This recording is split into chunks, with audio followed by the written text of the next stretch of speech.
give you a little bit of information about where you are. My name is Dr. Xavier Buck. I am the Executive Director of the Dr. Huey P. Newman Foundation. This is the organization that has been preserving and promoting the legacy of the Black Panther Party since 1995. It was founded by Huey P. Newton's widow, Frederica Newton, and the former Chief of Staff of the party, David Hilliard. And the genesis of the organization was preserving what is now the largest Panther archive in the world. And that archive was the start. But what continued after that was youth conferences from Oakland to Washington, D.C. It was traveling in exhibits all across the U.S. and Europe. It was bus tours here in Oakland. Back when the Black Panther Party wasn't something that people were necessarily embracing. A lot of people still aren't. But we have a little bit more love here in Oakland. Right? So this work was being done when it wasn't something popular to just put on your t-shirt. This was being done when there's still conditions that we knew we needed to change, and we knew education was one of the points of revolution we were still in.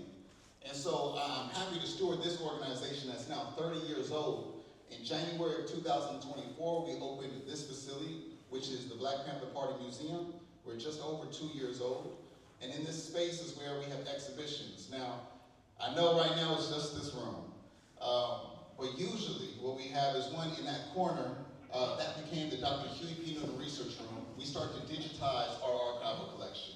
And so a portion of it is available online and often in this room, along with a lot of books that are written by party members, and some of the books that they read when they were in the party. So we usually have the research room in that corner. In the other room over there, we just closed it was an exhibit that would have celebrated Oscar Grant's 40th birthday. And so that was really less focusing on his death, right? He was a man slain by Barton Police in 2009.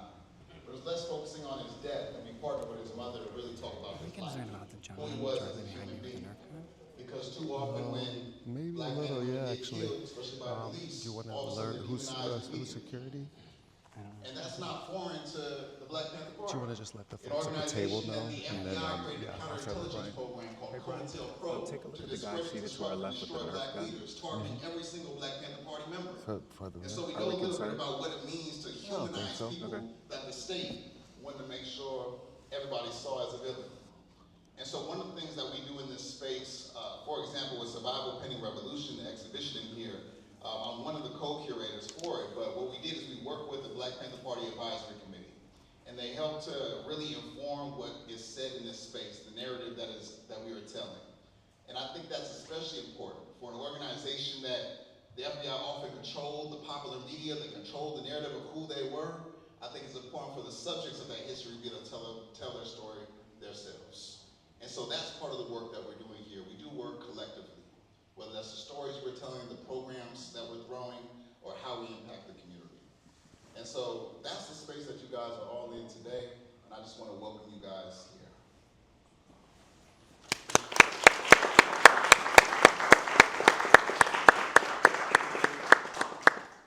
Now we have a special program called Divest from Occupation, Invest in Education. And today I'm serving as a moderator, MC of some sort. And so I'm gonna move this program along. And the first person we have coming up is Aaliyah Sharif to give us some spoken word. Woo! Woo!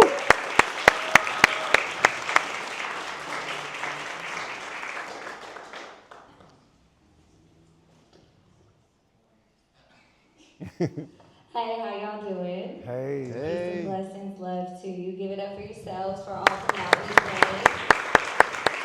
Give it up for Butch, Ware, our Woo! Give it up for Brother Brian, who made that sacrifice in DC, running from North Carolina. We gotta make sure we support. And of course, give it up for the Black Panthers. Woo!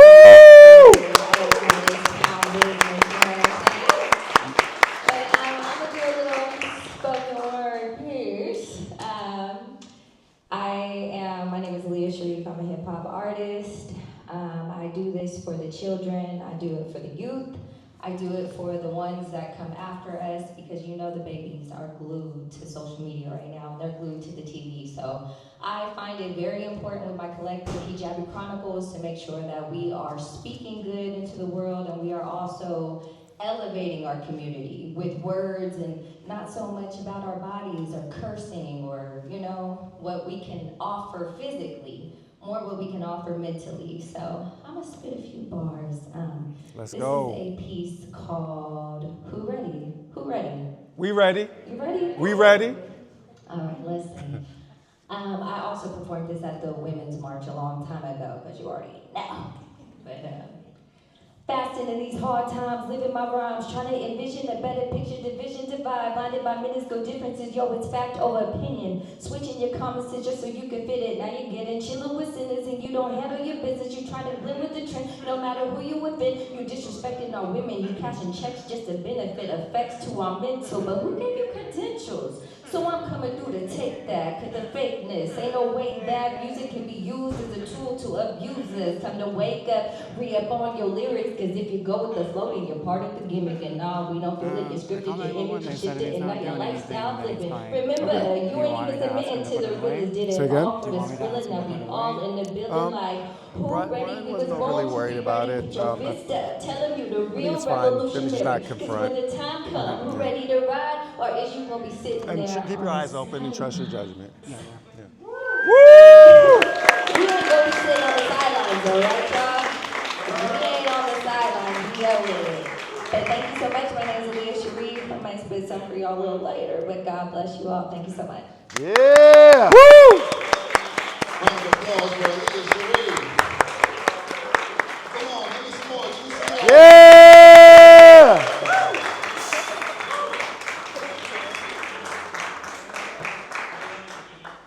All right, next up, we're actually going to start our panel next. And so if the panelists could come to the front and select a chair to sit in. You go right back Sorry, up. my bad. And while we're doing that, somebody give me a fact about the Black Where's Panther Farima? Party. What do you know?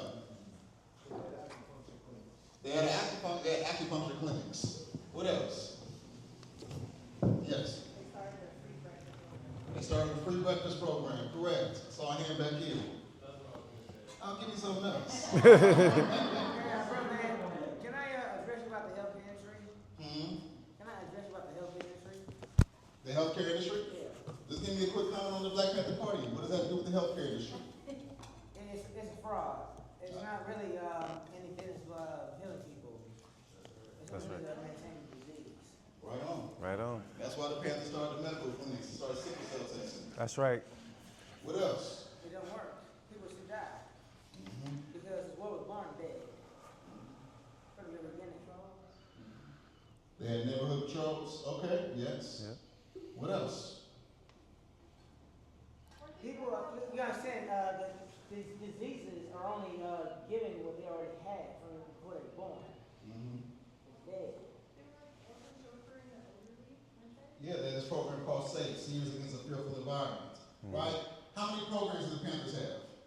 You guys understand, your manhood industries do not work for you because you don't have a spirit. You're all dead. You have to raise yourself to death. Well, if we let the speakers word, man. How many programs do the Panthers have? A lot. Give me a rough number. I cheated because I looked at the wall. Was it 65? 65 programs. And why are they called survival programs? Survival pending revolution. What does that mean? Is there something to say? It means you got to meet the needs of the people. Okay. We got to survive until the long so we're going to wage revolution. How you going to wage revolution if you're hungry? If you're not being educated? If you're sick? You're all scared Right. of the devils that run this world. Okay? How are you going to wage revolution if all these things you're facing, right? And also, when you're feeding these kids, you're building community. You're also making them think, why were we hungry in the first place in such a wealthy country? Yet all of a sudden, these Panthers who were ages 14 to 24, teenagers, all of a sudden they figured out how to obtain food, how to wake up at the crack of dawn and serve nutritious meals, how to make sure that those kids can learn that day. They've also brought in the parents to make sure they can participate. And then when it comes time for somebody like Bobby Seale or Elaine Brown to run for mayor and city council of Oakland, all of a sudden you tap into those programs. Yep. They have a survival conference, which you see on this wall over here, where you have 10,000 sickle cell People tests. don't have to hard to fight for your food. You got slaves to the devil for your food. Where they have 10,000 voter registrations. Where they hand out 10,000 bags of groceries. Right? You're tapping into the infrastructure that they built with the survival programs to shift politics in a way that government would actually reflect the interests of the people rather than select few. And at that time in Oakland, it was select few meant a lot of the business interests, but also a white mayor, an all-white city council, and a mostly white bureaucracy. It wasn't necessarily wrong that it was white, but it was wrong because it was not in the interest of the people. That's right. So the main goal was not necessarily to have a black person in office, it was to have somebody that would reflect the interests of the people. Mm. And so I just want to ground us in the space that we're in and the legacy that we're shepherding, right? And the reason why we're having this panel discussion today. So I'm going to go ahead and introduce the people to my left. First we have Brian McGinnis, who is an American firefighter and United States Marine Corps veteran. On March 4th, 2026, his arm was broken while being forcibly removed by United States Capitol Police and Senator Tim Sheehy from a Senate Armed Services Subcommittee hearing where he was protesting against the 2026 Iran war. He shouted, "America does not want to send its sons and daughters to war for Israel." Woo! Damn right. Damn right. Damn right. We ain't trying to die for Israel. On March 6, 2026, he wrote that the incident made him only more determined to continue his run for Senate. Brian McGinnis.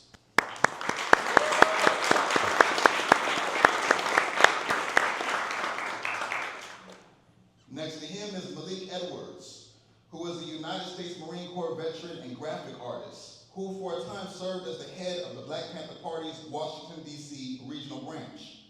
He regularly designed posters, flyers, and magazines for pro-Black events and anti-drug campaigns. He also taught art and worked as a drug counselor. He currently works at a high school in Oakland, California as a restorative practice coordinator.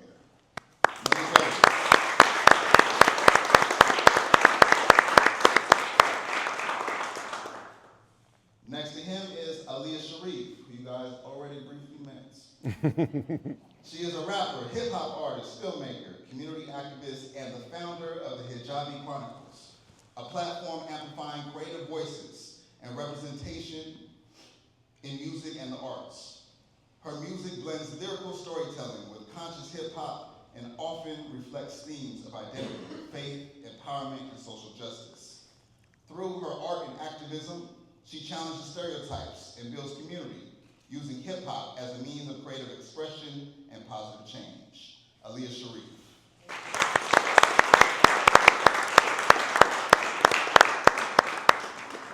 And next to her, we have Dr. Farima Pokorshi.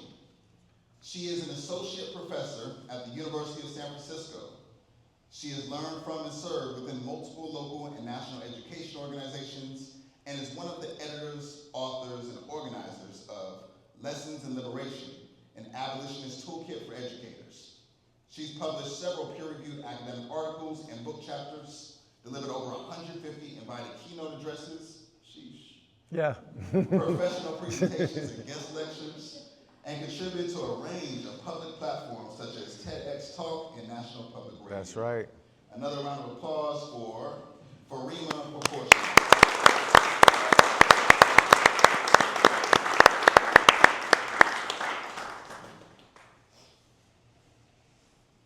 So the conversation this evening is centered around divesting from occupation and investing in education, hence the title. And I actually want to start off with Malik. I want you to ground us because of where we are. Something that I was told and I've read about the Black Panther Party is that you guys viewed yourselves as being occupied just like any colony around the world. And so I'm interested in that perspective and how that shaped your all's thinking and how you guys did your work and what it means to say from Oakland to the world, right? To be building something here that landed in colonies all across the globe. Thank you. Is it on? I was in Vietnam when the Black Panther Party started. I was in the Marine Corps. I'm from the South. When I say I'm from New Orleans, but I live in Plaquemine Parish, and we call it the raggedy toe of the boot. So that little part, when you look at Louisiana, there's Little raggedy part that goes into the Gulf. When I say from the South, I'm from the deep South. So I grew up with that, with that. I grew up with segregation, I grew up with a lot of that stuff. So all of a sudden, but I was never happy because I was, we constantly worried about our lives, and I had a mouthful of needs, so, and I was constantly warned about, boy, you better get by, something will happen to you, by the white people in the neighborhood. And so in the Marine Corps, I'll never forget these brothers marching on the Capitol with guns. Mm-hmm. And it was like, for me, and I couldn't talk about it, so because I was in the Marine Corps, so I wasn't about to, I'm in Vietnam, and I'm not about to get on. I don't want to end up in Long Beach jail. We call it OBJ. So you had to be quiet, but it was such a beautiful moment for me. So after I got out of the Marine Corps, the first place I went was the Black Panther Party. But what the Black Panther Party represents, the first time since Nat Turner that we rose up. And it wasn't just like, when you met the Panthers, they were just regular guys. They weren't, Huey and Bobby, they were special. I'm telling you, they were different from everybody. And Eldridge, those guys, they were special. But most of the Panthers were just regular people. But one thing that we're dedicated to changing is, it was like we were the people that were sick and tired of being sick and tired. So it wasn't, when you go there, you're just angry and you want to do something. Because, I was like, coming out of Vietnam, I'm thinking about the party's guns and, what we going to do. And they say, what do you mean what you going to do? What do you know? What do you know about, suppose you had a revolution, then what you going to do? So the party basically educated us to how this system works. And that's why we changed our name from Black Panther Party Self-Defense to the Black Panther Party, because we're now a political party, and we're not just talking about self-defense, because it's more than the police. It is capitalism. It's the nature of capitalism. Come on. Capitalism works. So once we got that understanding of how capitalism works, it wasn't just about the police. Give us a second, brother. Give us a second. Give us a second, brother. Give us a second, brother. So as we start to educate ourselves about the world and about how capitalism works, and the police were just the arm of the state. Police were just some guys that, like I was in Vietnam. Mm-hmm. I was one of those guys. Yep. And when I think about those children that died in Iran, it reminds me of an incident called Camp Meade. Yep. Where we attacked a school. My unit attacked a school full of children, fired a hand grenade right into the room. And we were kind of like vilified for it, and they kind of like shoved us off to the side to tell the media stuff. But I'm saying this is the nature of war. This is the nature of this country. And so it's a lot to talk about, but the main thing about the Black Panther Party was education. And we even had to say to the party, no investigation, no right to speak. In other words, if you're talking about something, did you research it? Why are you even talking about it? What do you know about this? And so education, and it's still the most important thing. If you go in, I work in a high school every day, and I'm telling you, schools are not about education. No.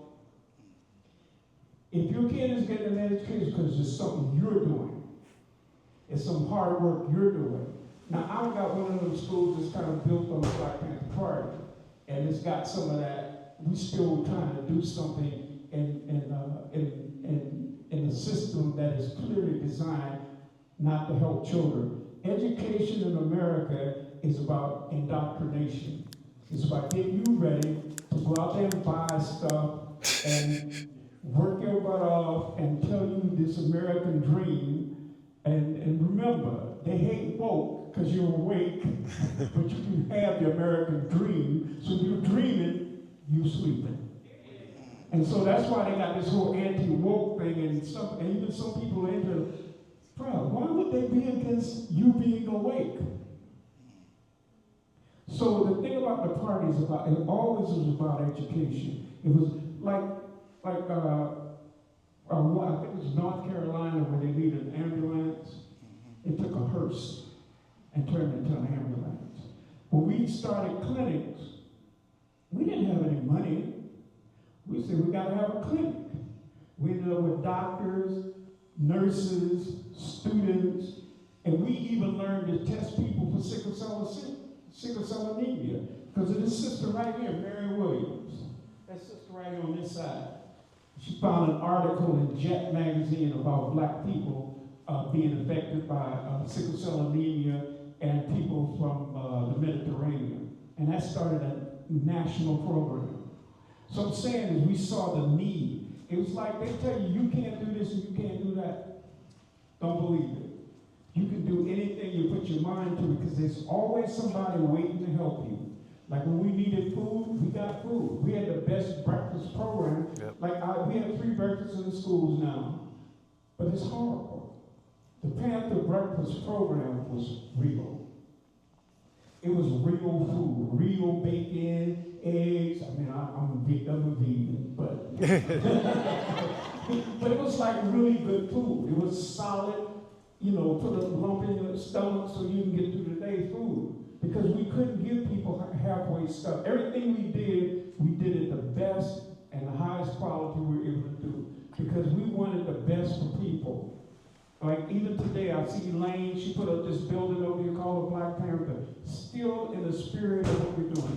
This place here, the museum, still carrying on, educate, to liberate. So it's like they were saying, the Marine Corps, you've been doing so much, we've been doing so much with so little for so long, we can do practically anything with nothing at all. And that's the party spirit. We never talk about money. We just say, we gotta do this. Money wasn't our first thought. First thought was, how do we do it? Because there's somebody out there who was on our side and was gonna help us. Like a lot of times people would criticize us about helping white people helping us. And I understand why people feel that way. Because most of the white people, especially in those days, were really horrible people. But, so it was hard to imagine that they were these really good people. Well, we were just lucky and fortunate to actually meet some people that were really good. And they really wanted to help. I mean, we have people from every nationality trying to help us. Okay, I think it's the other side. I think it's just the other side. You know, we get so caught up by hating our enemies to miss our friends. Because there are white people who feel just as feel like we feel about this stuff. They hate it the same way we hate it. But a lot of times, because of racism, and this is the beauty of racism, because it keeps you from talking to each other and realizing we all have the same enemy. That's right. That's the beauty of it. And it's like, and I know because, you know, we got some reason to be mad. Come on, man, look at what's happened to us. But it also blocks us sometimes from friends. And I'm saying I met some people, we're going to be friends for life. And I don't care what nobody said, because they were there in the trenches with us. Mm-hmm. So one thing we learned that how racism really works, and it's the only people racism benefits is the rich. And this is why this is Trump's main program. That's his main program, to keep people divided. This man is insane. Like when we were out there, and I'm cut it off, like when we were out there, the thing is that we believed that people we could educate people, we could talk to them, we could get it, they would see that that it's better for us to get together. We believe that 100%. For the first time in my life, I'm like, is this really bad? This bad? That people are so messed up that they're willing to let. I saw a woman say, I'd rather have a pedophile in the White House than a Democrat. Wow. That is the most, I mean, she said it like, I don't know, difference. Like it was a cool thing to say. So I'm saying there's a lot of insanity, and I'm just lucky I met some good people, and I know that this is not everybody. But what's happening right now in this country, the fact that you could kill that many children, bomb a place, and kill that many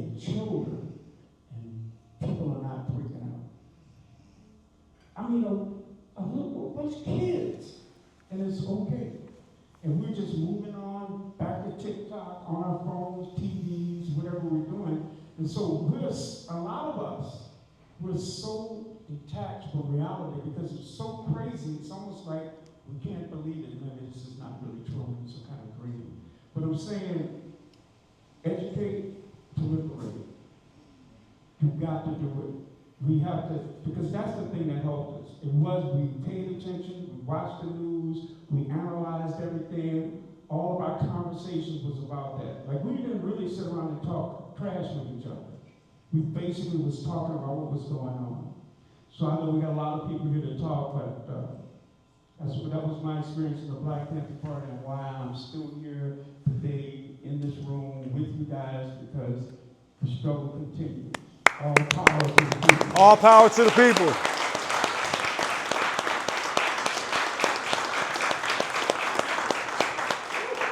Thank you so much, man. That's definitely grounding us.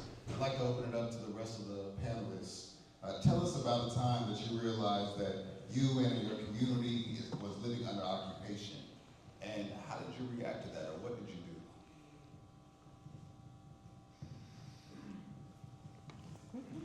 I'll share that I've been a cis white male most of my life, so I've had all the power and privilege throughout my whole life. And although I've been raised by a good family that's never told me to hold myself above anybody else, I have come to learn there's just systemic privileges that I've enjoyed my whole life. Yep. And only through the eyes of my wife, who's an American Palestinian, have I been able to emotionally connect and therefore feel what oppression is. And so through her and through this Gaza genocide, it's become very clear to me the level of evil that Black people have faced through American history and many other people that have been oppressed. And so now I'm just trying to link up with the spirit of the oppressed and use my privilege and use my life here on this earth to fight against that with whatever I can, because once you know, you know. Yeah. So. Yeah.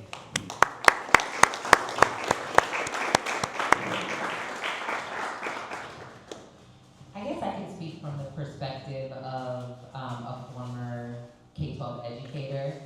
But when I think about the question of like, when did I realize I was first experiencing occupation, I can actually think about myself as a kindergarten student and being really confused at the conditions of schooling. So my father had just been murdered and I had to start kindergarten. So of course, as a young 5-year-old, I was like super dysregulated. I hated the idea of being separated from my mother. And so it caused me to, you know, quote unquote, act out as any young child who's grieving and traumatized would do. But I was punished severely. We had elementary citations. That's what they were called, citations that would be pinned on my back so that I would have to wear it all day after school during latchkey. But then you think about, you know, the vocabulary like detention, right? Like very prison-like words that have always existed, even for the youngest of children in schools. And while I knew that something was off, I didn't have the language or the analysis to communicate like, Mommy, Miss Jacobs is actually a bitch, you know? Like she's racist, right? When I got older and accidentally became a teacher, and I say accidentally because I had absolutely no interest, there just happened to be a pipeline program because we didn't have enough bilingual teachers in the state of California to meet the need. So they were willing to pay. And so the money spoke, and that's why I became a teacher originally. But I think that's when I started to realize that, oh, there's actually systemic conditions built into schools that mimic what my family members in prison were experiencing, right? So some of the same foods that are manufactured in prisons are being used in our schools with young people. When you look at the profession, it's still, after all these years, well over 80% white educators, even though our population is predominantly Black, Indigenous, and people of color, right? So what does that mean when there are conditions in schooling where quite literally today, there's still 17 states in this country where it's legal to practice corporal punishment.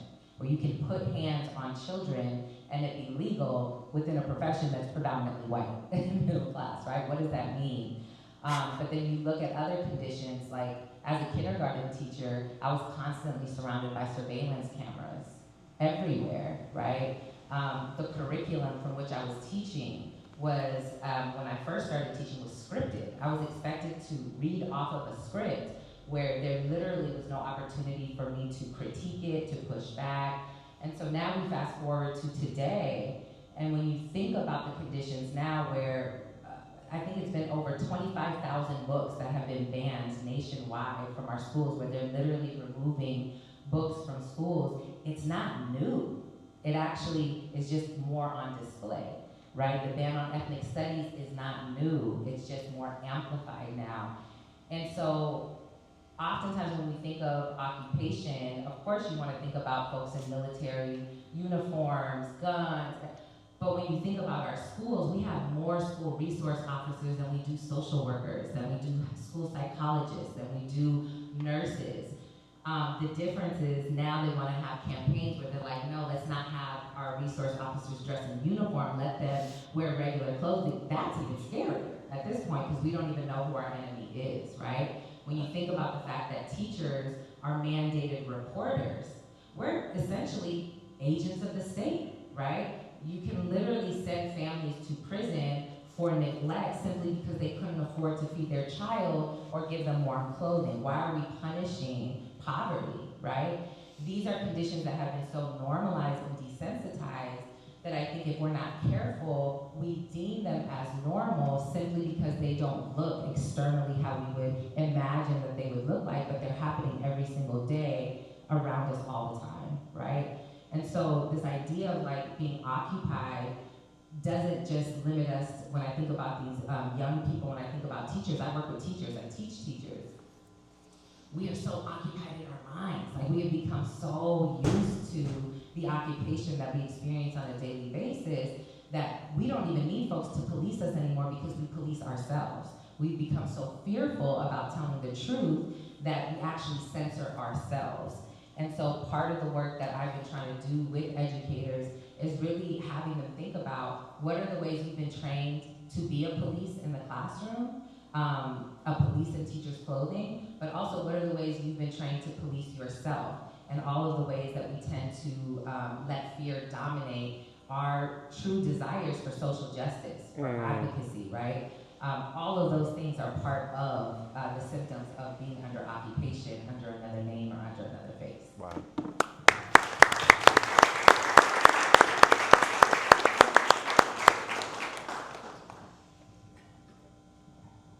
I just want to add, it's really important, especially if you have any kids, youth, nieces, nephews, to provide education outside of the education if they're not homeschooled.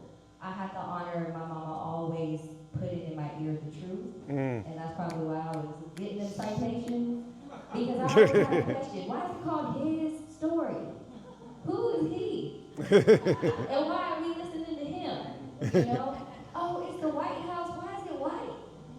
And then when you find out on the other side that actually black people built the White House, you have to expose these children to the actual truth. You know, that's really, it's so scary sometimes, but it's so obvious. Like, I love Malcolm X for the simple fact that he always said, make it plain.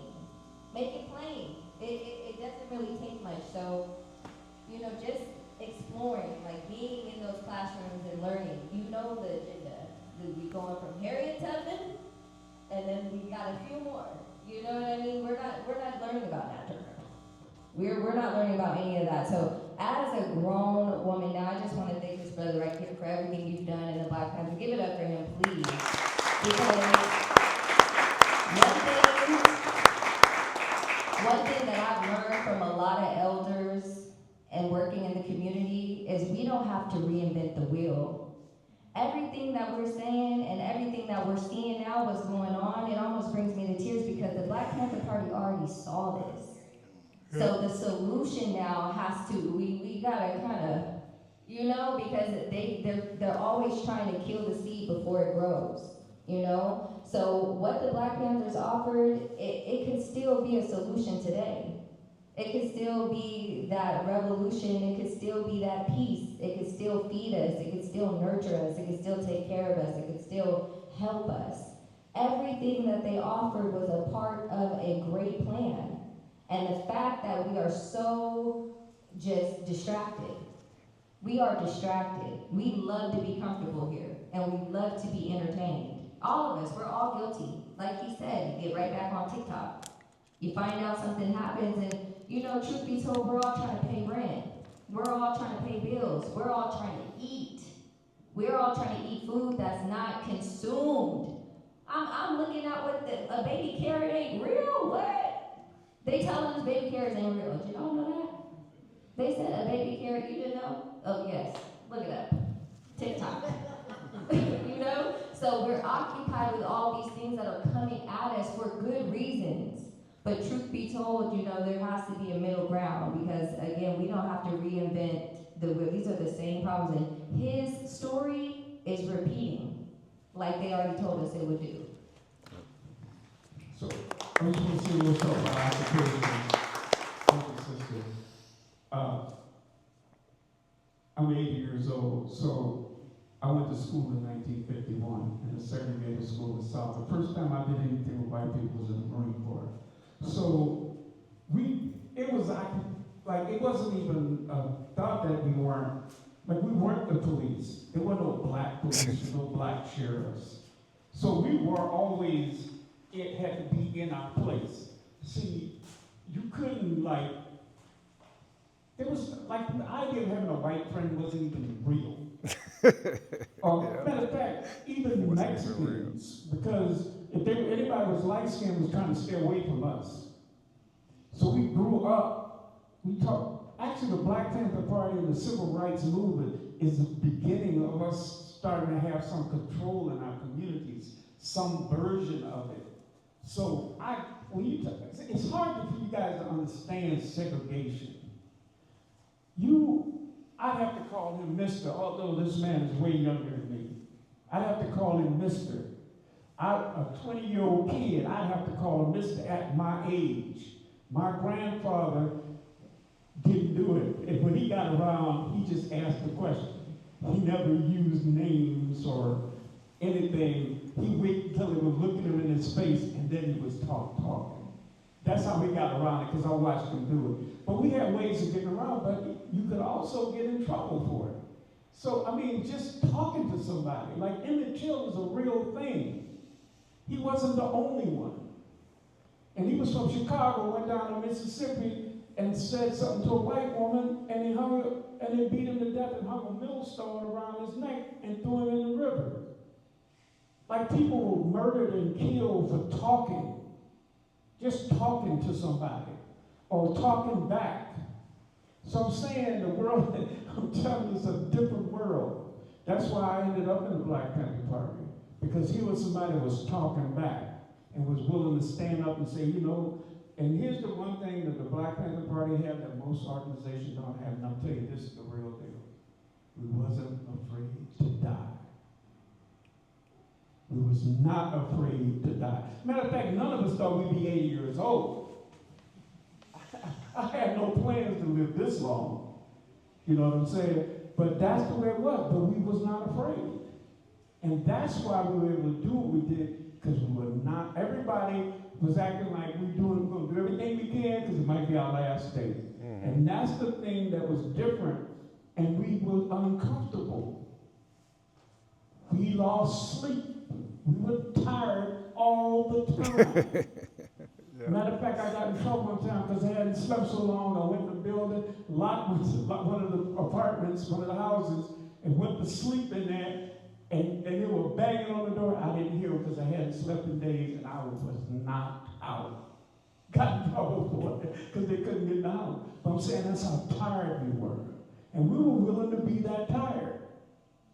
We were willing to be uncomfortable. We're willing to put our lives on the line. And that's the difference. Because people, talk, well, yeah, we mad, we doing all this. But I'm saying that's why we were able to do what we did, because we was not afraid. And we knew we were going to be uncomfortable, and we knew we were going to lose sleep. And so if you're willing to take it all away, that's what you got to be willing to do. And this struggle, what it's going to take to fix this, is us coming together as human beings, getting rid of all this craziness that we have about each other, and finding our common ground, and that's what's going to get us going. But when you talk about occupation, you guys have no idea what it's like. Come on. Because you had to be living at that time Teach. to know what it's like. You have no experience in these days that can help you understand what we went through. And I know people say, oh, things haven't changed. They changed a lot. Because to say things haven't changed, to say we haven't done any work. As to say Martin Luther King, Malcolm X, Panthers wasted their time. Didn't it? Yeah. So I'm saying there's been a lot changed. There's a lot of changes. Because we couldn't have this. So things have changed, but they haven't changed enough. That's right. They haven't changed enough. But I just want you to know, it was different for us. You can't go in the store. You got to go to a window. You can't go in a restaurant. You got to, your bathroom is the nasty, dirty one. You know, they got the clean bathroom. Matter of fact, it's white. They colored ours brown.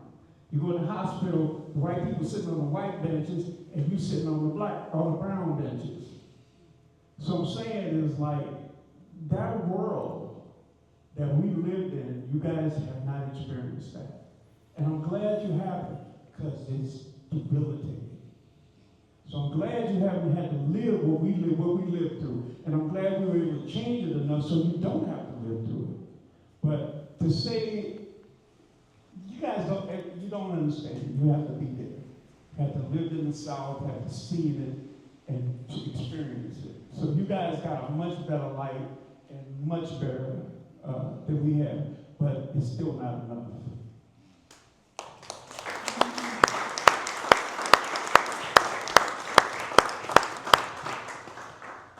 Thinking about how there hasn't been enough change.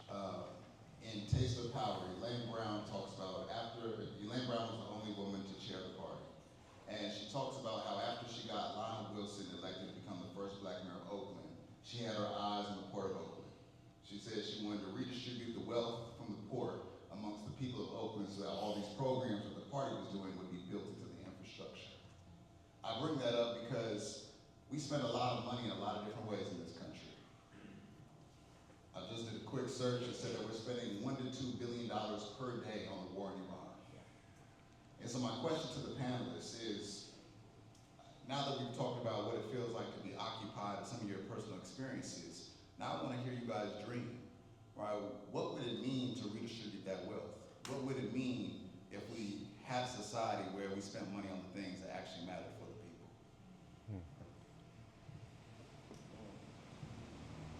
When I think about the Defense Department, I think if you want to defend your country, you want you to have a great country, you educate your people. You want your people to be well. You want your people to be housed. You want your people to be fed. And the money that they waste, and you talk about billions of dollars of waste, trillions of dollars of waste in defense. And there are bases where they have just trucks, because they bought too many. When they were giving out the stuff to the police to do all of those extra tanks and stuff, that was just extra stuff they had. So, oh, we're going to use it for the war on drugs. That's how much crap they had laying in the cuts. And still, because they waste trillions when they could be feeding us, the money they waste on defense against who? So you can only blow up the world once. So what if you can blow it up 20 times? And you can only do it once. So this whole idea of what we need this because of this country, China don't want to have a nuclear war. Trust me, Russia don't want to have a nuclear war. Because people, especially people like, you ask the Japanese how they feel about that. You know what I'm saying? So the idea that we could spend this money for just particular stuff, where we could just pick up, and then maybe a tenth of it, feed everybody, house everybody, I mean, we could have a wonderful country, but it's just in their minds. What is going to take the change? And first of all, it's not even their money. It's our money. That's what all power to the people mean. Yep. This is our stuff. Yep. We got to demand our stuff. Because it's our tax money. It's our money. And we've got the idea that it's government money. We got to change that mindset. The government, we're not supposed to be afraid of the government. The government's supposed to be afraid of us. And that's where we got to go. We got to change that mindset. This is our stuff. It's not your stuff. And we sent you to spend our stuff right, and you're not doing it, so you got to get the hell out of there. And we're probably one of the few countries on earth that can do that. One of the few countries on earth that can still do it. Might not be long, because if they have their way, we won't be able to. But we don't wake up and say it's our stuff. It's not the government's money, it's our money. And y'all work for us. Got to change that mindset. They work for us. And you got to believe that, you got to be about that. And people got to stop saying the government money, it's our money.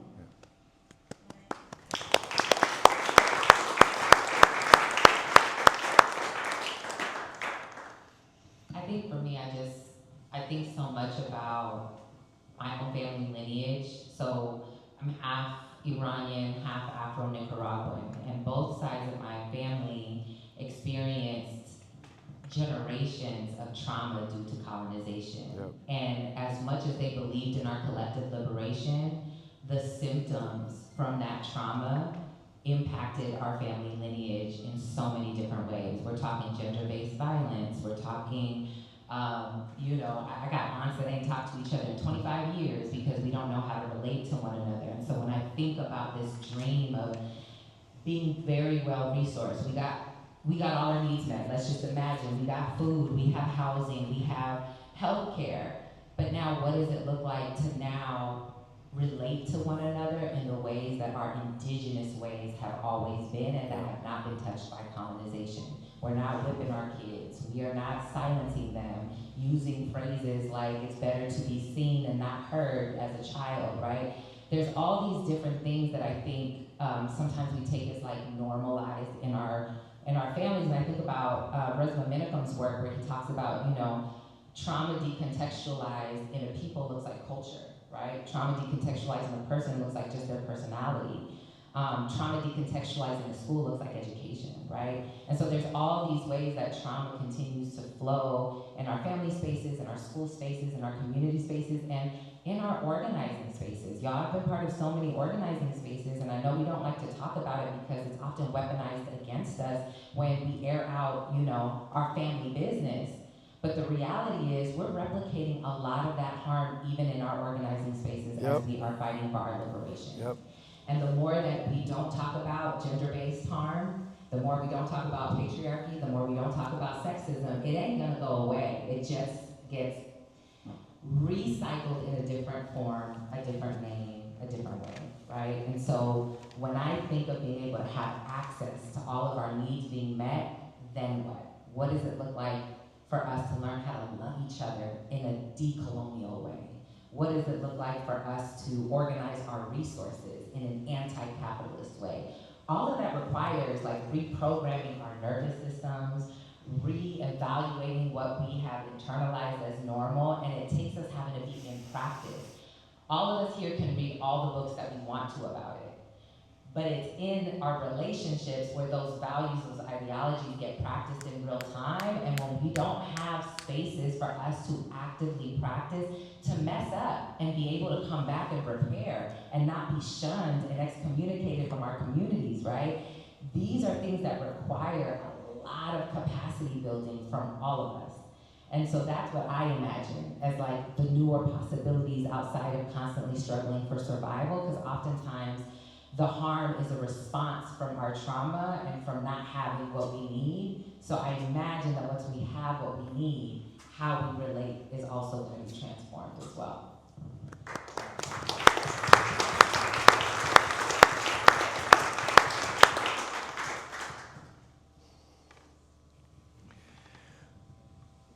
Lou Dimes was the MC for Butch's tour up until today, and he taught me something.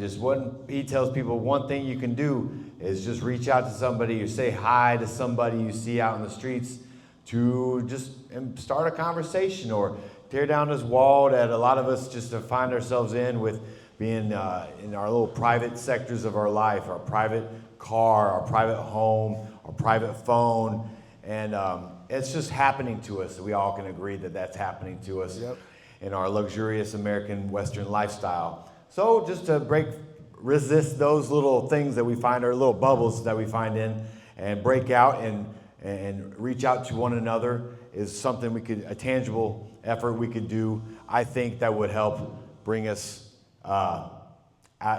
into a better future.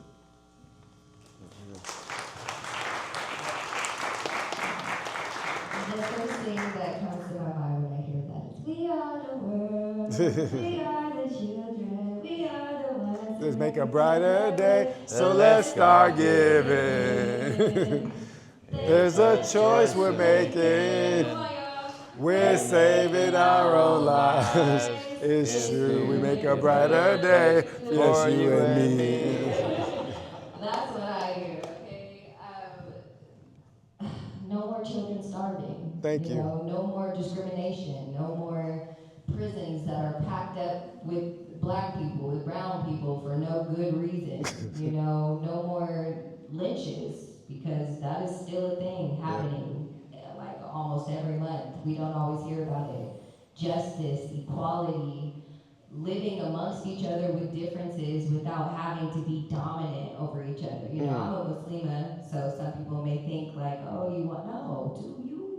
I'm doing me, but we can still live together in peace. I can respect your morals, you can respect mine, and let's keep it pushing. So with the money being spent in the right places and just everything being distributed equally, I don't see how we can have any problems. And if we were to have some problems, then we would see who the real problem is, because we just providing peace around here. And I think that's kind of what's going on now, but that's what I say. We are the world. We are the children. Yep.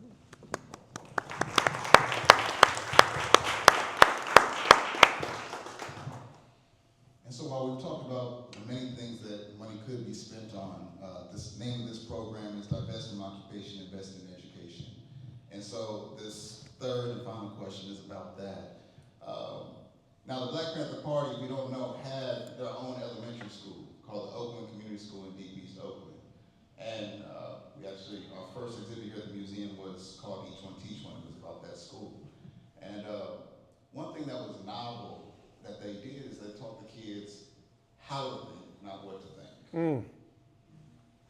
And so knowing that, I want to ask you guys, the pedagogy of the oppressed says that education is either indoctrination or liberation. What resources have you drawn on, or would you recommend us as a community to use to break free from this indoctrination?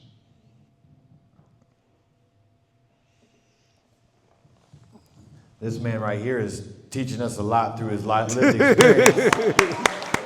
And so we can just listen and take to heart his testimony and his experience, telling us, that the world is a different place from when he grew up. And hearing that live and in person, I think, affects us all more than ever. So thank you for your words, sir. Thank you very much. And so what was the question again, though? Like what helps us learn? Education has a lot to do with indoctrination. How do you break free from that? Yeah. I don't know. It's probably a personal journey for all of us to find what clicks and makes us, grasp this hard, enigmatic principle of life or experience of life. I think that marginalized people understand it much more than most, and it's just a fact of reality for them. Whereas me, I was not exposed to it, and I did not understand it. I searched for what it felt to be. I just couldn't. You just don't. You understand it. Racism exists. You learn about Martin Luther King, but you just don't understand it. I just didn't. So So from my perspective, all I can say is talking to people, learning about it. You're going to get yourself closer and closer to it. What made it finally click for me was the Gaza genocide and seeing people die and knowing the dynamic and the narratives and finally realizing how information is a weapon and how the Gazans and the Palestinians have been oppressed, and that news being highly edited and never broadcast to the Western people. Though I had insights because of my wife being Palestinian, it was just clear to me there, this picture was clear that this is the real story that's being purposely hidden. And so this one example broadened my view to everything and how it can happen in all the other areas. So anyway, just keep searching and encouraging. And I think everyone in this room is probably pretty well educated, so each one teach one.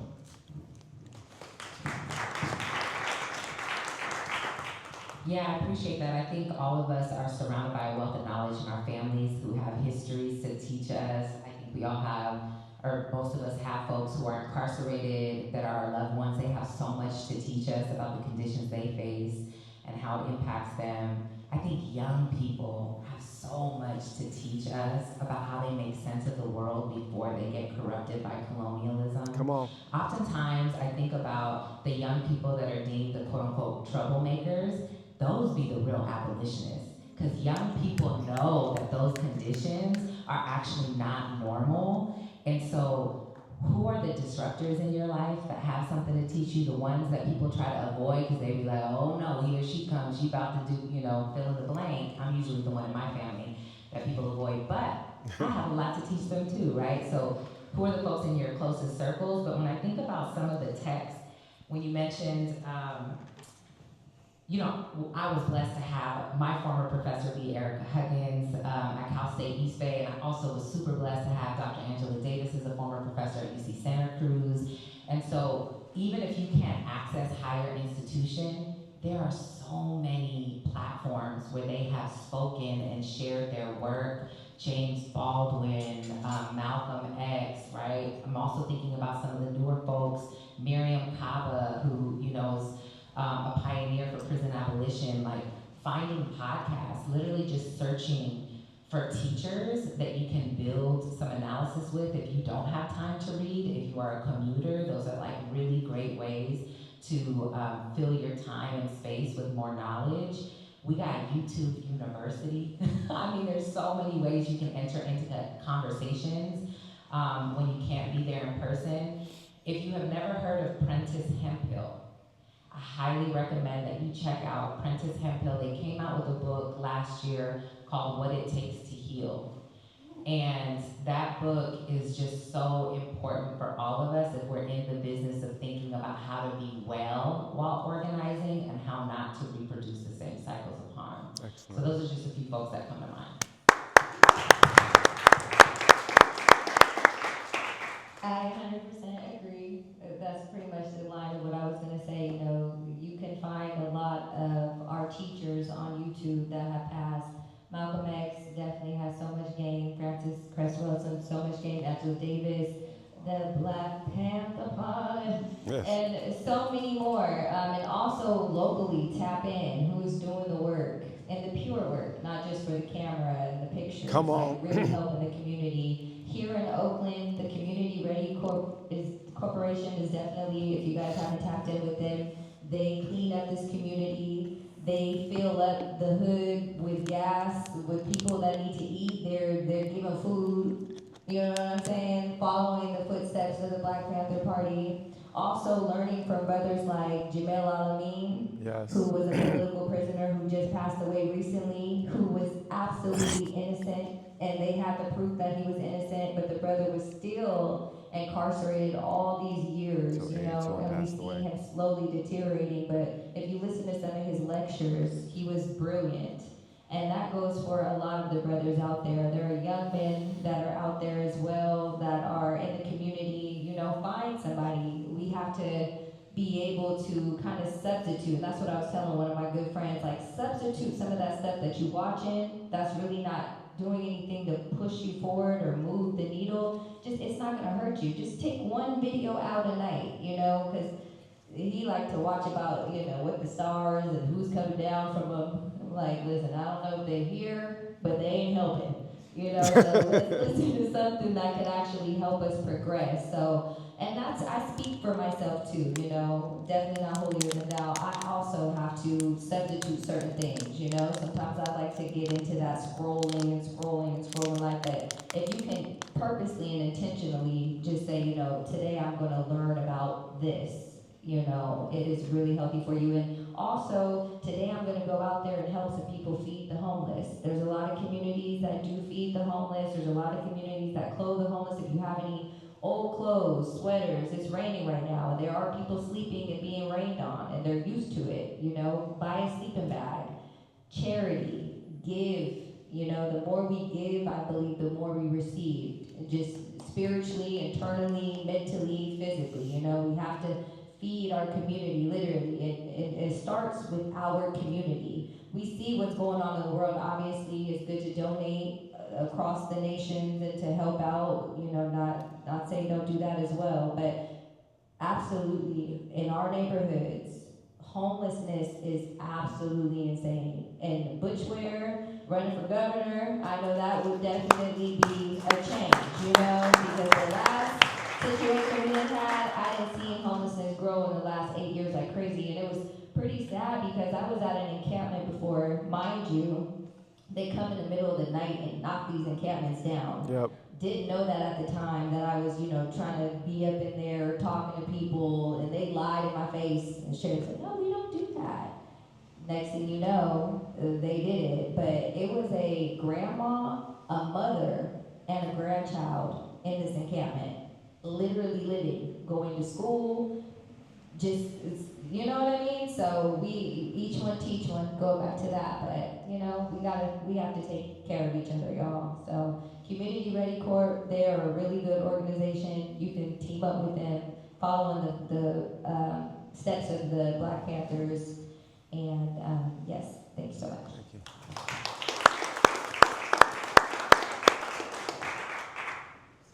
We did a lot of stuff, but it was based upon the time that we were living in. It was based upon where we were at that time.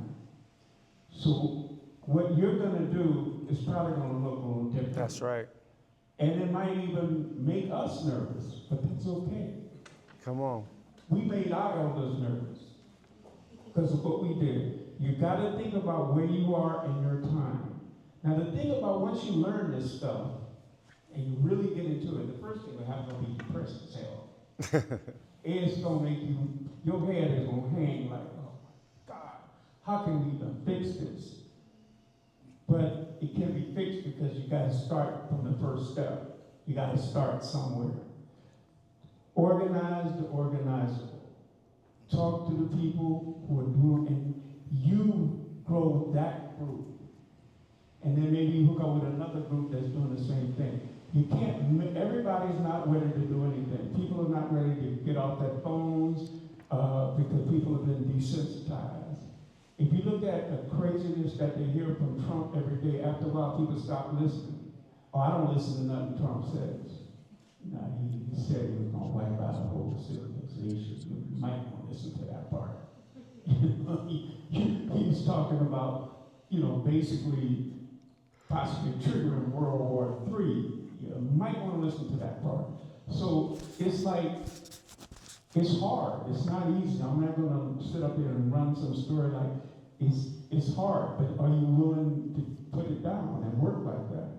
Because liberation is real. I mean, we have a version of it. The thing about America, and this is why it's so sinister, we have fat homeless people. Most countries don't have that much stuff to throw away that the homeless and poor are fat. Because we have all these empty calorie, crazy stuff that's out there. I mean, people are homeless and fat. That is the insanity of America. That you can be homeless and fat. Most countries, when people are homeless, they're skinny, they're emaciated. But that's the weirdness of this country. It's like all of, like, if you're being like a terrorist and trying to, none of that works. You got to really look at this country, the weirdness of it. Like, when we were growing up during the days of the Black man, we was doing those programs, people really needed that stuff. Like, the idea of having 3 pairs of shoes was unheard of. You may have your school shoes that you wore to church and your play shoes. That's what you had. The pants you wore to school, you took them off when you got home because those are your school clothes and these are your play clothes. And that's how little people had. Not people don't even think about that. So I'm saying it's that kind of weirdness that's out there, that abundance of insanity. It's like you got people starving over here, and you got people in the project, but everybody got a cell phone. So it's the kind of education and the kind of work we have to do is going to be way different from what we were doing, because look at what you're up against. Social media. That's some hardcore, serious stuff. And so we all of us have to become like, how do we get in there and let our voice be heard? But the young people that really understand social media, you got to start throwing some other messages in there, in the middle of that. You got to make it pop, you got to make it dance so they'll hear it. Liberate yourself, free yourself. You know, but it's like, it's not, because it was pretty cut and dry when we were coming along. It was cut and dry. I mean, it was like, you don't have nothing to sell. Like, you know, how we talk to people, we use the pay phones. And because we're concerned about them listening to us, we had to come up with this coded language. And so, like, I still can't say certain words on the phone to this day. I'm never going to say it. Certain words I'm never going to say on anybody's phone. Matter of fact, I'm not even going to have that conversation with you. You know what I'm saying? So you're dealing with something way different and way more sinister. Because social media and the quick fix, the quick thing, the music, the clothes, look, man, the fast fashion and the sugar and salt and fat hitting that bliss point in your mouth, we're up against a lot of stuff. You know, so it's not as simple, because it was pretty simple. It was pretty cut and dry when we were coming. You guys, what we're dealing with now is way different. Yeah. And it's going to take great minds, and you guys are young, you'll understand this stuff, but you got to cut through that. That's what you got to cut through. You get a kid, I mean, you know, in our school, the phones is the hardest thing to deal with. Because we take the phones, but think of the fights we go through all day, and the kids sneak, and they're like, it's almost like a drug. It's like they're on drugs. It's worse than a drug. So I'm saying you're up against a lot of stuff right now. And so I'm hope I can get 10 more years out this body. That's what I'm working on. So, but that's why I went vegan, and you got to take care of yourself physically. You got to take care of yourself, because if you're not healthy, you can't do nothing anymore. So please, folks, educate, deliberate. It's your money. It's not their money. Mm-hmm. All power to the people. All power to the people. It's supposed to be. It is your power. When we said that, we meant it's your power. It's always been yours. So that's why we say all power to the people, because it is your power. And it's when you give it up, they're waiting for you to give it up. And they got you believing that it's not your power. It's not your money. So just remember, understanding this stuff can be depressing. But for me, it just wakes me up and say, well, let me try something else. You just got to keep trying things, organize the organizable, get your group, make your group a positive group, and maybe you hook up with another group. But it's a difficult road. I mean, you got so many things distracting people. You know, the entertainment. It's just a lot to distract us. So please, do your best. Do better than we did. Learn from our mistakes. Learn from our successes. Please give a round of applause to our panelists.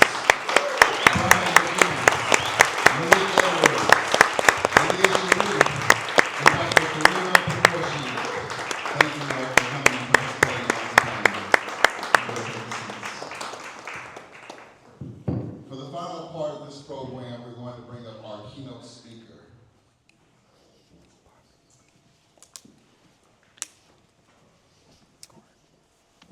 Dr. Rudolph Butch Ware is a tenured professor of history with UC Santa Barbara. His teaching focuses on Islamic thought, anti-slavery movements in West Africa, and the African diaspora, and the broader intersection of race, religion, and revolutionary thought. He has authored several books and is a longtime outspoken movement organizer. He is a candidate for governor of California with the Green Party. Dr. Butch Ware.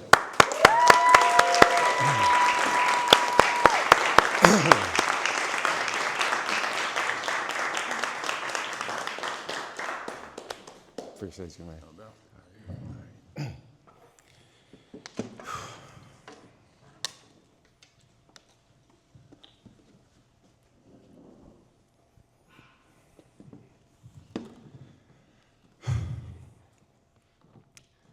The police in our community occupy our area, our community, as a foreign troop occupies territory. And the police are there in our community not to promote our welfare or for our security or our safety, but they're there to contain us, to brutalize us, and murder us because they have their orders to do so. They cannot possibly be there to protect our property because we own no property. They cannot be there to protect our civil rights and civil liberties because they themselves violate our civil rights and our civil liberties. Assalamu alaikum wa rahmatullah, peace and power to y'all. Okay, vibe check failed. Assalamu alaikum. Alaikum salam. All right, better. So we're gonna start with a pop quiz. You were just told that I'm a history professor. I was not going to start with any words other than citation and quotation in this space, and I saw people lip syncing along, so I know some of y'all know who I was quoting from right off of the top. Those were the words of who? Say it. Huey P. Newton. I was not going to enter the house of the Black Panther Party Museum and start with words from my own tongue. And I want to give a special thanks and round of applause for our brother Malik Edwards for coming through and representing and for teaching us.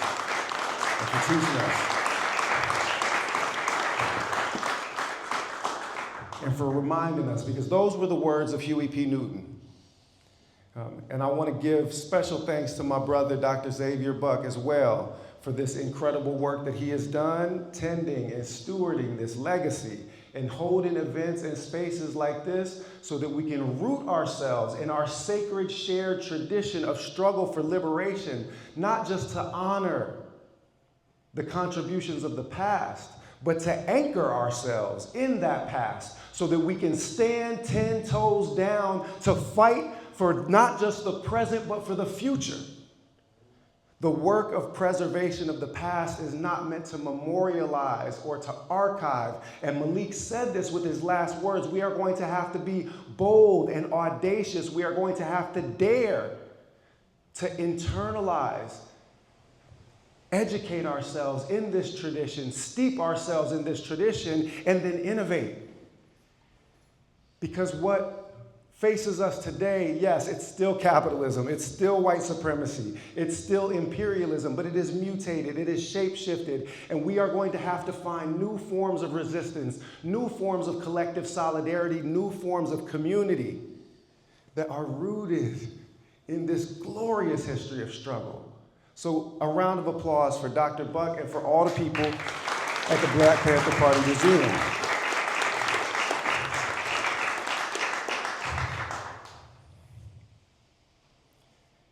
And I gave a lot of thought to what I wanted to do with this brief period of time that we have to share together in this space. I want to first ground it with my own positionality in this history and my own hopes and aspirations and my own past. Malcolm X, El-Hajj Malik Shabazz, my hero and my role model, he said that of all of our fields of study, history is best qualified to reward our research. And history begins with a contemplation, yes, of the systems, of the organizations, of the institutions, of this settler colony, of the white supremacy it is embedded in, but it also begins with an investigation of our own past and our own stories, because if we do not tell our own story, then who will tell it for us? So I stand before you as a history professor and as a candidate for governor. But I was raised as the son of a locksmith with a 6th grade education who hustled to pay the bills. And he stage strapped. And I'm the child of a teenage mother, 15 years old, pregnant with me, told by her high school guidance counselor to abort the child because she was pregnant by a black man in 1973 in Washington, D.C. White supremacy was taking me out before I even got here. The trauma wounds were not just generational, like they were being received in the womb in real time.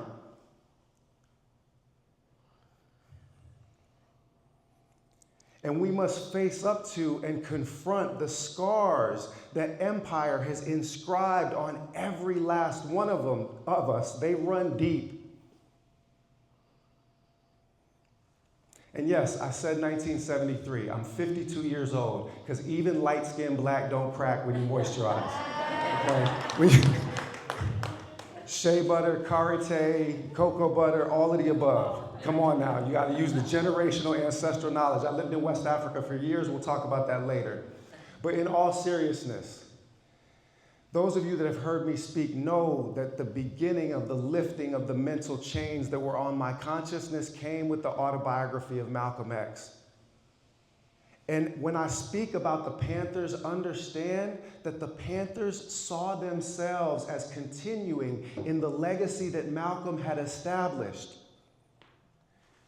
Bobby Seale, as Huey P. Newton reminds us in Revolutionary Suicide, Bobby Seale collected all of Malcolm's speeches, every article that he had ever written in Muhammad Speaks or The Final Call, back through the nation, all the way to the Organization of Afro-American Unity.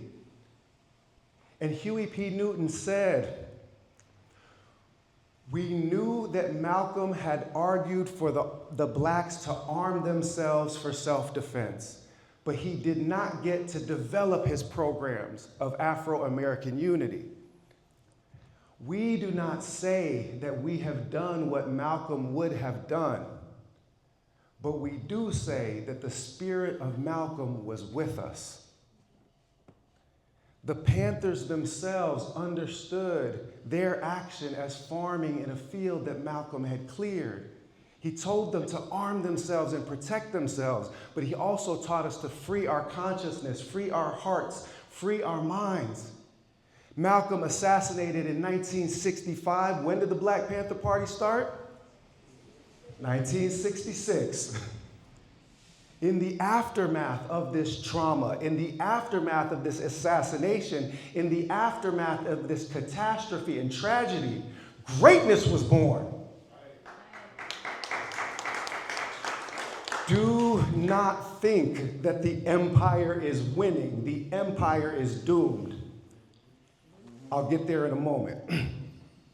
So I read Malcolm's autobiography when I was 15 years old. I read it cover to cover in one night. All the black nerds in the room, raise your hand. Right. So you know what it's like to just do that deep dive. And I couldn't put that book down because Malcolm was speaking to inner recesses in my soul that I didn't even know were there. Because Malcolm was honest, candid, not just about what white supremacy had done to him and his family, not just the fact that his father had been murdered by the equivalent of the Klan, the Knights, not just the fact that his mother had been driven to madness by the insurance company's refusal to pay out the claim, as if that black man laid himself down on the tracks to commit suicide in front of that train. Hashtag free Luigi. But y'all don't hear me though. Driven to madness, children taken out of the home, Malcolm becomes a hustler, Malcolm becomes a pimp. Malcolm was honest, not just about what America had done to him, but about what he himself had become. And when I looked at myself at age 15, smoking, drinking, carrying weapons, I had to look at myself and ask myself what America had made me. What had I become? And when I saw the transformation that Malcolm had experienced, I needed what Malcolm had because I had been brutalized by this system in so many ways.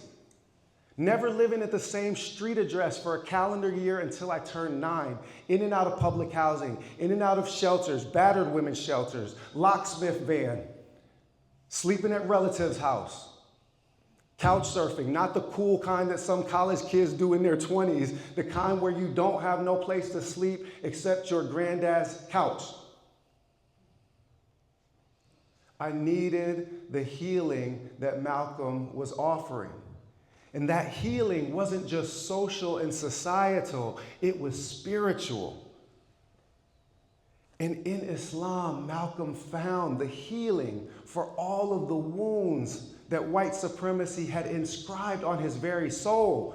So if Islam was good enough for Malcolm, then it was good enough for me. I ran out to my public library, had not slept, checked out an English translation of the Quran, read it cover to cover the next night. High-key manic episode. Let's just be clear about that, right? I'm up for 2 straight nights now. And then I fell asleep. Missed my school bus. Didn't go to school the next day. My mom came home from work. I said, Mom, I'm a Muslim. I need you. I looked it up in the phone book. I found a mosque in the phone book. I said, I need you to take me to this mosque so I can take my shahada. I checked out a book on how to convert to Islam. There wasn't no internet back then. I had to look it up in a book. Dewey Decimal System. Raise your hand if you remember the Dewey Decimal System. Okay. See, I'm in good company right now. I read that Quran cover to cover the next night. I converted to Islam before the week was out. And it was the conversion into my personal faith tradition, which it must be said was the indigenous religion of 15 to 30% of the enslaved Africans that were brought in bondage to these shores. It was not a conversion to something new or foreign. I later learned as a historian and scholar of Islam that Black people were in Islam from the very foundation. This was a return to the Black liberation tradition that Malcolm represented. And in those 2 books, cover to cover on back-to-back nights, I found this powerful truth. Malcolm's story, the most powerful narrative of spiritual redemption ever penned in the English language, period, full stop. Paradise Lost, trash. Pilgrim's Progress, burn that. Malcolm was spitting truth. And Malcolm had a liberation, not just over his external oppressors in the world, but over his inner demons too. He had a spiritual liberation. His consciousness had been freed. His soul was free. And when I read the Quran, I also found this book that was telling the story of anti-imperialist heroes. Abraham standing 10 toes down in front of Nimrod of Babylon, the most dangerous imperialist tyrant on the face of the earth in his time. Moses and Aaron, the real children of Israel, not them Ashkenazis from Eastern Europe. The real children of Israel, 10 toes down against the Pharaoh, the most dangerous imperialist tyrant on the face of the earth in that time, saying, let my people go. I learned the story of Yahya and Asa, John and Jesus in the Christian tradition. But why do we know their names? Because they dared to speak a word of truth in the face of Caesar. For me, the Quran was the most powerful anti-imperialist manifesto I had ever laid hands on. So I was ready to go. And in that Quran, I found this truth that later, as a scholar and as a history professor and as a teacher, I came to understand was actually threaded through all of our faiths and philosophies, all of our sacred and secular traditions. It can be summarized with 3 words: all empires fall. All empires fall. Beloved brothers and sisters and non-binary siblings, I bear the gladdest of glad tidings. This empire is doomed. That's right. That's right. It is in its extinction burst because Nimrod of Babylon, Pharaoh of Egypt, the Caesars of old can't hold a candle to Sam in their atrocities. The United States of America, after World War II, has become the most dangerous instrument of surveillance and death dealing ever to exist in human history. And we are witnessing its extinction burst. We are witnessing its last flailing. We are witnessing the end of 5 centuries of white supremacist empire. The Portuguese, the Spanish, the Dutch, the French, the British, and then after World War II, the United States of America. And if you understand, as Malcolm did, that our liberation is inevitable, it is our birthright, it is our God-given right, it is our natural right, and you understand that history has taught us that empire is doomed, then you lose the fiction that empire is invulnerable, that it cannot be defeated, and you understand that its fall is inevitable, then you do not preoccupy yourself so much with the question of how shall we tear it down, but what shall we build on its ashes?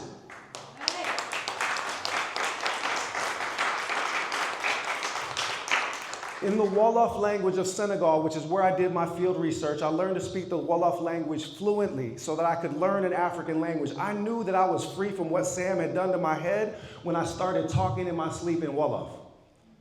Reprogrammed to learn through an indigenous approach to knowledge. And in Wolof, they say the child of Eve does not release what her hand is holding until she's reaching for something better. We spend so much time thinking about what we're going to tear down, but what were the Panthers doing? Those 65 programs are not about tearing anything down. They're about what we are going to build. They're about feeding the people. They're about educating the people. They're about liberating the people. They're about taking care of the healthcare needs of the people. They are about what we are trying to construct, because revolutions are constructed and erected upon love, as Mama Asada reminded us. They are not rooted in hate, even of the empire. They're rooted in resistance to the empire, revolution against the empire, because of our love for humanity. That's right. Because of our love for humanity. But I also learned in this Quran, which is an amazing document. If you've never read the Quran in translation, read the Quran. The Quran has this rhetorical style where it alternates between warnings and glad tidings so that people never get too complacent with where they're at, but neither do they lose hope. So before we get to the glad tidings, I have to give y'all some warnings. There's this fine point of Quranic Arabic that's quite beautiful. I didn't know this when I read it cover to cover in English translation when I was 15, but when I learned to read Arabic later on and sat with teachers in West Africa, they explained to me that the people of God in the Quran, their mission is simple. It's to help guide humanity min dhulumat ila an-nur, from the darknesses to the light. The darknesses are always plural. The light is always singular. The light is universal. The darknesses are so many. And we look around us and we see the darknesses. We see the darknesses of ICE kidnapping people out of our streets. We see the darknesses of genocide at home and abroad, of the kidnapping, murder, and sexual exploitation of indigenous and trans women. We see all of these darknesses, and it can be so easy to lose hope. Do not forget that the light prevails in all of our sacred stories. Do not get caught in the darknesses, but rather understand the moment in which you're embedded, the nature of the darkness that surrounds you. That's why yesterday's lessons are inspiration for us. But we cannot copy and paste from yesterday. We have to be inspired by the examples of yesterday to respond to what prevails in our moment. And what prevails in our moment is that we are witnessing the extinction burst of this fascist empire. Listen, y'all, it's about to get dark outside fast. So the first thing that I want to remind us in our warning section is y'all better get strapped. Because we are in the Black Panther Party Museum after all, and the Black Panther Party represented the indigenous African American self-defense tradition. Malcolm did not invent that tradition. The Panthers did not invent that tradition. They inherited that tradition. They elaborated that tradition. Malcolm said, if you live in a state that will not only not protect you, but will inflict violence upon you, then it is not just your right to self-defense, it is your responsibility to take account for your self-defense. Do y'all hear me? People sometimes make fun of me because I post campaign videos where I'm at the gym and at age 50, I hit 225 for 30 reps, which is NFL combine numbers for defensive tackles. But I'm training for end of days.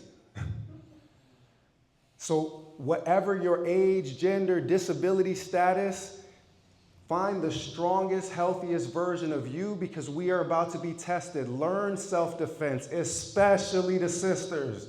Learn self-defense. Learn how to shoot.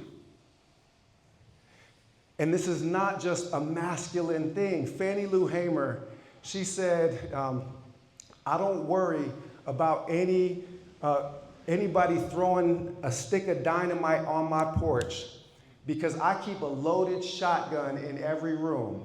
And anybody want to do that ain't never going to write their mama again. Protect yourselves, protect your communities. And in a shout out to all of the people that are rocking their keffiyehs and to Brian who gave up his arm saying we not going, and his arm's fine. We worked out this morning, just so you know. Brian's good. We hit the gym this morning. But who had to sacrifice his arm, out of love, for humanity and for his Palestinian American wife. Let's give a shout out, all glory to the resistance, because they are doing their job.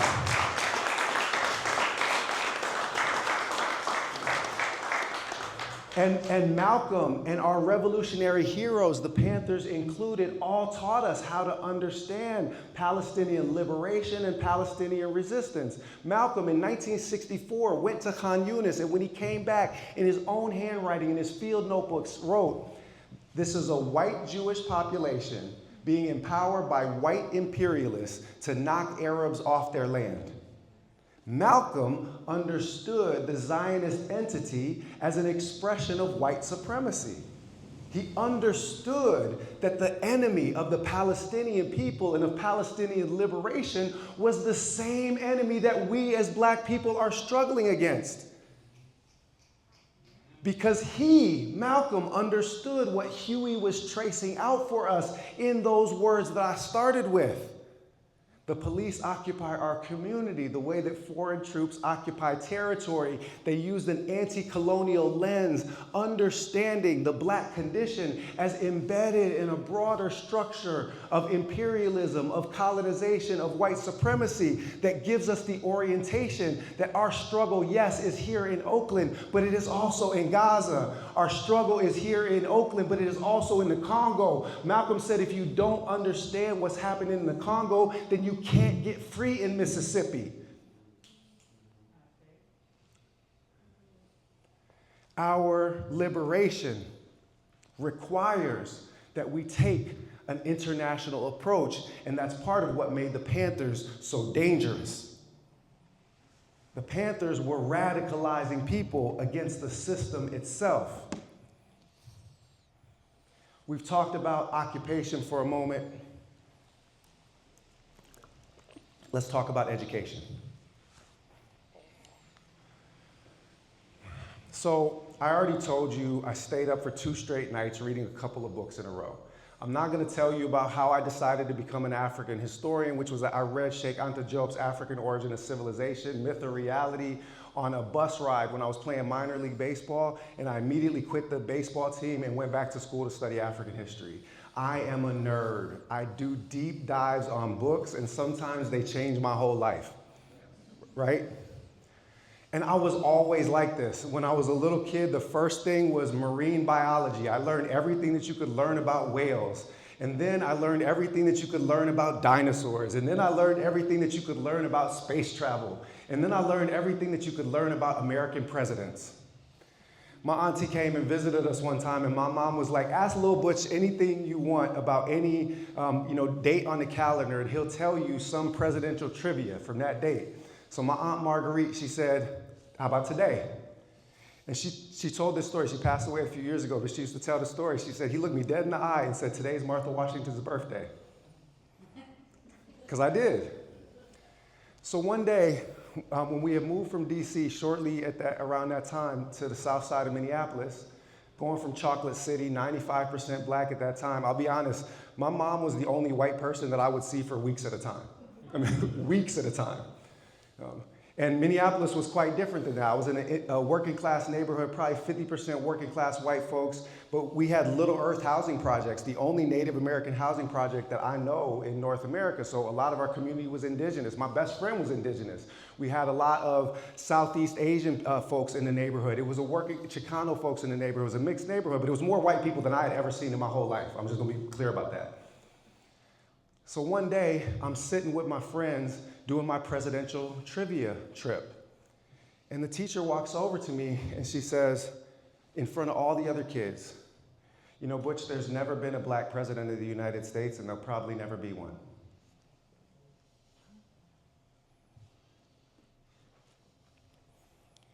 And I think that was the day that I gave up on school and stopped caring about the educational system and stopped aspiring towards anything. And when I read Malcolm's autobiography later, when I hit age 15, I came across the passage where his 5th grade teacher, I was in 4th grade when this happened to me, Malcolm's 5th grade teacher says to him, Malcolm, what do you want to be when you grow up? Malik said it. He said, a lawyer. And what did the teacher say back to him? He said, carpenter. Carpenter is a good trade for a Negro. Our educational system is designed to stunt our horizons. Our educational system is designed to transform us from these innate masses of human potential into cogs inside the machine. It's designed to do all of the shine blocking on little black and brown folks like Lil Butch, to get us to lower our aspirations, to crush our hopes. And then we wonder why there's this achievement gap. We wonder why especially black males are fleeing from these spaces, when we are being taught systematically that these spaces are not welcoming for us, that they do not have our best interests at heart, that what they want is to condition us and train us to be obedient cogs inside the machine. But education can be this tool to liberate. And the Panthers reminded us of that. The Panthers reminded us of that while also meeting the basic needs. Because as a little hungry kid growing up in DC, I had hot breakfast. I had hot breakfast because the federal government was so afraid of the Panthers indoctrinating kids in Oakland and Chicago with their hot breakfast programs and teaching them about the evils of capitalism that they had to step up and provide those services.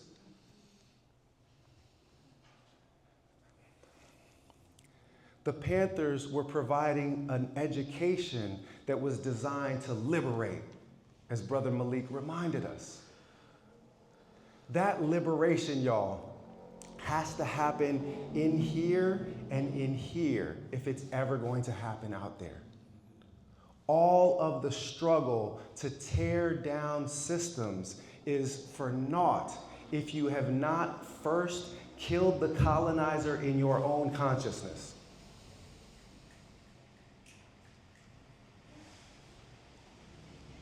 And that doesn't just mean unlearning all of these trauma patterns that Dr. Farima reminded us are inscribed into all of our educational systems and our structures. It doesn't just mean emptying a thing out. What are we going to fill it with?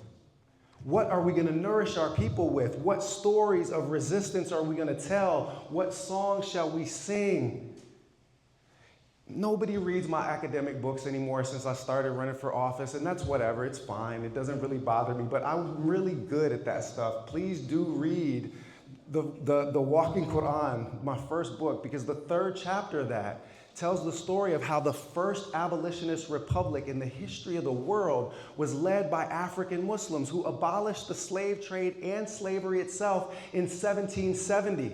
The founder of the London Society for the Abolition of the Slave Trade wrote an entire treatise about being inspired to start an abolitionist society on the example of African Muslims. Learn your past, decolonize your consciousness. They are hiding these stories from you because they don't want you to know how many times we've already beaten them.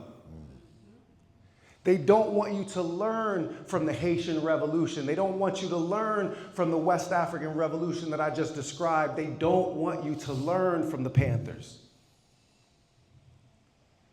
So be defiant. Seek out that knowledge. Don't just tear down, construct.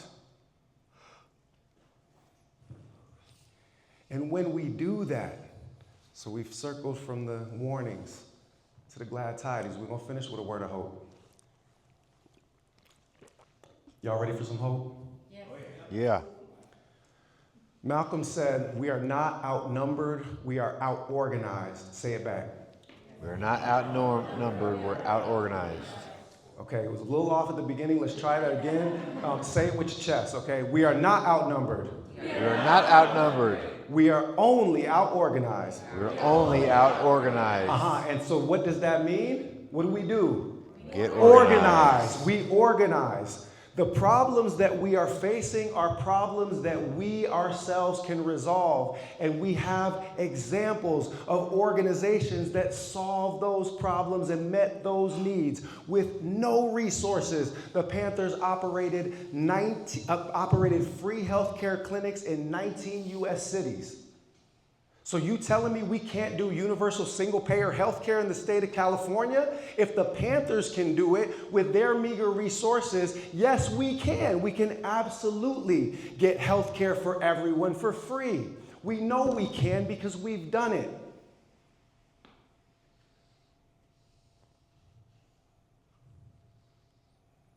We are not outnumbered. We are only outorganized. And then Malcolm reminded us, he said, never let your enemy tell you how many of you there are. Never let the man that you are against form your opinions for you. Stop listening to that colonizer propaganda that makes it seem like the empire can't be beaten. Do not listen to anyone that tells you that a third-party candidate cannot beat the capitalist, imperialist, white supremacist duopoly. That's right. They're telling you that because they know full well that you can, but they want you conditioned to believe that you can't. And just in case anyone has any questions about where all of our black revolutionary heroes stood on the Democrats, Malcolm said the liberal is a fox. It bares its teeth. You think that it's smiling at you, but you are on the menu. The conservative is a wolf. When it bares its teeth, it's into a vicious snarl that leaves the Negro with no illusion as to where he stands. Malcolm believed that our community was caught between two predatory parties that differ only in how they hunt. And Malcolm said in 1964, the white liberal is the most dangerous thing in the Western Hemisphere. That's right. Can I get a witness from the congregation? Yeah. It's a Muslim telling you, I went to church with my dad sometime before I converted.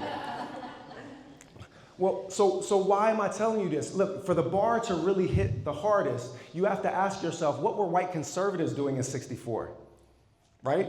You think it's bad outside now with Trump? Brother Malik reminded us.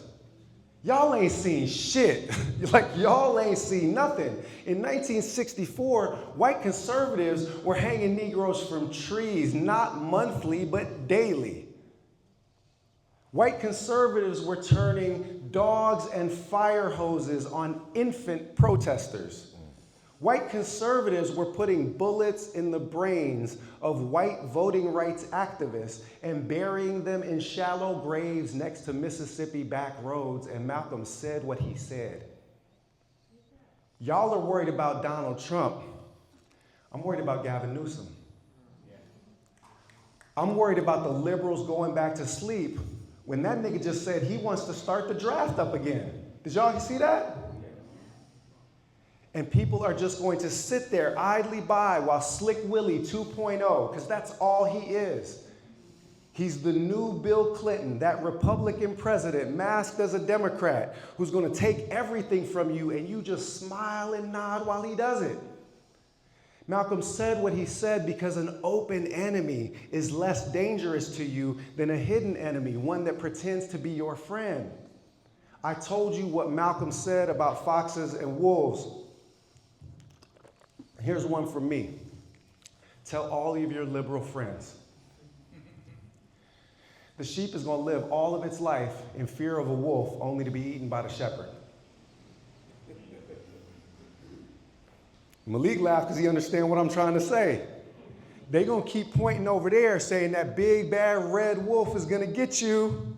Don't go outside. Stay here close to me.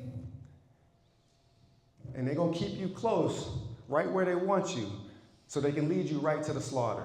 Because it was Bill Clinton and Joe Biden that locked up my generation. That crime bill, my cousin Adrian doing years of hard time, my dad in and out of the joint. They created the prison industrial complex as we now know it. That was a Democrat invention. Shame. But the thing is that the Panthers knew that they were never our friends. They were never our friends, neither Democrat nor Republican. The great African revolutionary Julius Nyerere said it best. He said, of course the United States is a single-party state, but with classic American extravagance, they have two of them. It's a factional dispute inside one capitalist, white supremacist, imperialist party. And they got you thinking that it's the battle between good and evil. They both evil. Do not fall for it, which brings us to the solution. Malcolm, in 1964, the Ballad of the Bullet, said, I'm going to knock on every door in Harlem, and I'm going to register every black face behind every door, not as a Democrat, not as a Republican. We are going to say, show us your card. And whoever didn't have the responsibility to register themselves, we will have words with them, and we might just move them out of town. It's going to be the ballot or the bullet. See, some of y'all think that you're too revolutionary to participate in electoral politics. But you know who wasn't too revolutionary to participate in electoral politics? The Black Panthers. Huey P. Newton ran for Congress not once but twice. Bobby Seale ran for mayor of Oakland in 1973. Elaine Brown, as Dr. Buck just reminded us, was instrumental in putting people in positions of authority. And the reason was simple. Their cocktail, their revolutionary cocktail, the same revolutionary cocktail that I am utilizing in rewiring the Green Party and turning it into the red, black, and Green Party. Mutual aid plus direct action plus electoral power in that order of significance. Care for communities.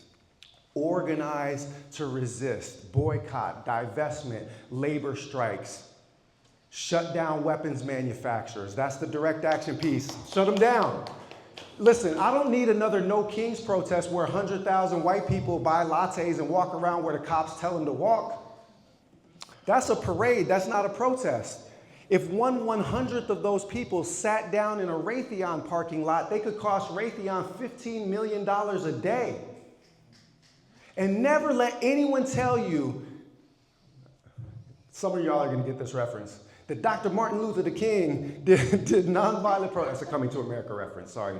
That Dr. Martin Luther King did nonviolent protest because he never did. Dr. Martin Luther King did nonviolent direct action.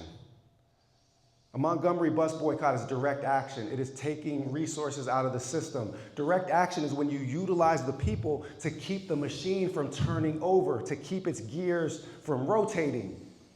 That's what Dr. King did. So don't let people draw this false dichotomy, because the real king, especially at the end of his life, was a radical. The real king at the end of his life was a socialist. The real king at the end of his life, by the way, was also becoming an anti-Zionist. Don't let them tell you the king was a Zionist. He refused and canceled his trip in 1967 after the Six-Day War. And imagine what this black man making that pilgrimage would have looked like. And he said, I will never go until they return the lands that they stole. These were people that were rooted in spirituality, and they stood in their power. We need to stand in our power now, and we need to use the ballot the way that Malcolm advised us to. Malcolm said a ballot is a weapon of war, as effective as a bullet or more so. We have an opportunity right here and right now in the state of California to end the capitalist oligarchy, to end the white supremacist regime. California is the third largest economy on the planet after China and Germany. So imagine what it would do to put a black Muslim revolutionary at the head of the executive branch with all of the budgetary power and appointment power that entails. Imagine what it would do to that Democrat power to lose control over the wealthiest jewel in their oppressive crown. See, I know something that maybe y'all don't. The Democrats died in Gaza. They are buried under the rubble. That party is going the way of the Whigs. They will never recover from what they have done with their own hands, nor should they. God himself has cursed them. They are doomed. And we are their retribution. Yeah. We are the retribution for all of the victims of white supremacy if we would seize our power. My last word going out on this is that standing 10 toes down in the black revolutionary tradition and looking outwards to our universal liberation is what allowed a Panther like Fred Hampton to be instrumental in the creation of the Young Lords, Puerto Rican organization, the creation of the Young Patriots, Appalachian groups that have migrated to Chicago. It's what allowed the West Coast Panthers to be so crucial in the making of the Brown Berets, Chicano organization. When we are 10 toes down, rooted in our resistance tradition, rooted in our revolutionary truths, we free everyone. And that's what they fear. But it is the time for us to fulfill the prayers and the dreams of our revolutionary ancestors who carried the torch this far forward so that we could inherit and receive that flame in this moment and do a controlled burn before Rome burns. Plant ashes, plant seeds in the ashes by divesting from war and genocide and occupation at home and abroad, because California is occupied territory. ICE is occupying our streets. This settler colony occupied indigenous land. The United States of America occupied Mexico. California is and always has been occupied, and we are here to free it.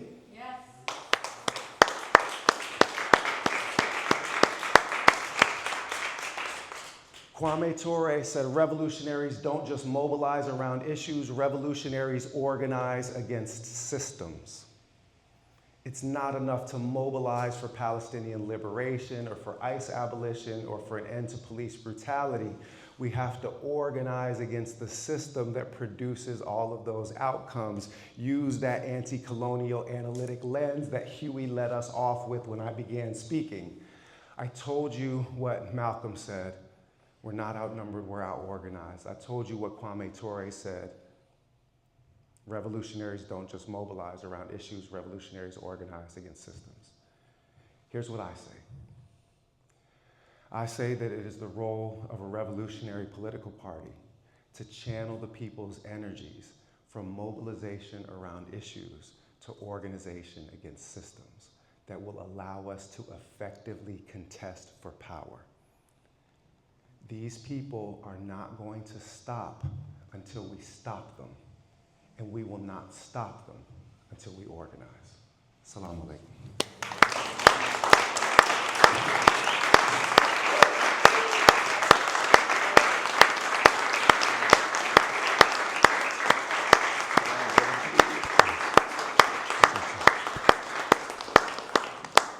Thank you, brother.